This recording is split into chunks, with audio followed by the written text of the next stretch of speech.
Welcome Mr. Everything English followers to a new video. Today I'm going to be using my Instagram page to go over the character of Sheila.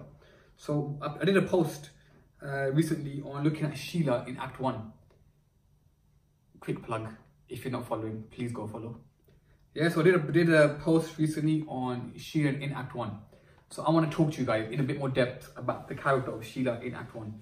So Sheila, guys, the Act 1 begins by her talking to Gerald on page 3, where she says how all of last summer you never came near me.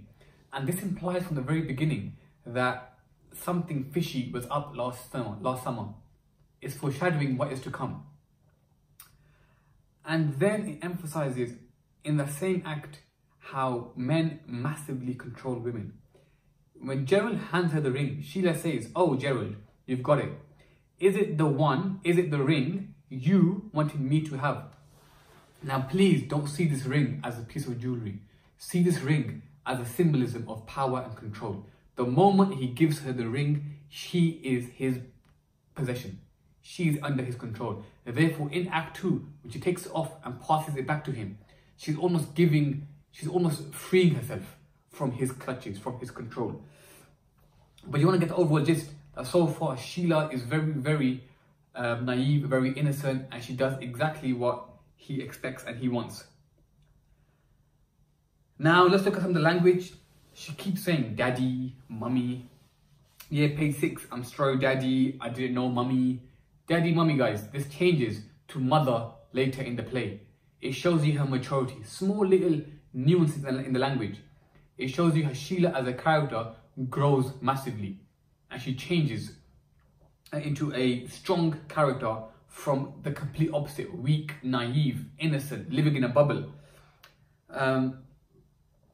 Now she's the only character who shows any emotion towards the news of Eva Smith's death.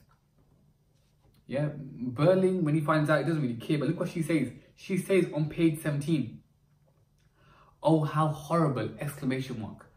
We see very beginning that she has a human side.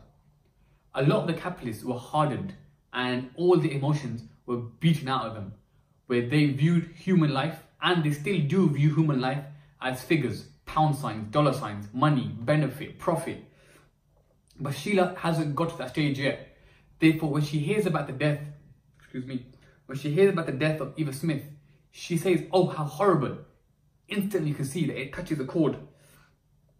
And then she takes responsibility. When she finds out about what she's done, on page 23, she says, "Miserably, I'm really responsible."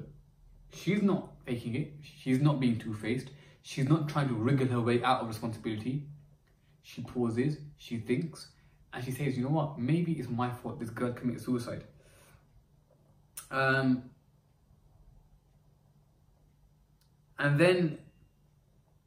And then we learn about what Sheila did, and that was getting Eva Smith sacked for Millwards. And we see minor language, but we see how Sheila is a little bit of a spoiled brat. She says here, where's the quote I want to use? She says on page 24, I told the shop owner, the shop manager, that if they did not get rid of that girl being Eva Smith, that I'd persuade mother to close our account with them. She's using her power, she's using her leverage as a member of a rich family to influence the shopkeepers. She's a spoiled brat. If I don't get what I want, my mom and dad will never come here ever again.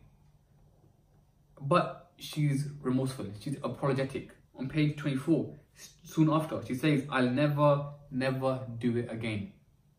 She's learned her lesson. She understands that what she did was wrong, and she understands that she will never do it again, which shows you her innocence. She didn't behave like that because that's who she is. She behaved like that because that's all she knows. And now that she's learning otherwise, she's changing accordingly.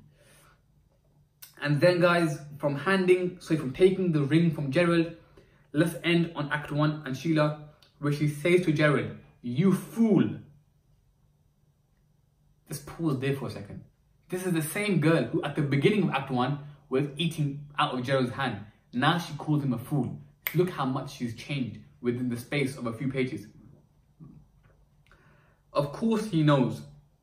And I hate to think how much he knows that we don't know yet. You will see, you will see. Now, she's almost threatening him, saying, look, you better be careful because your time is coming.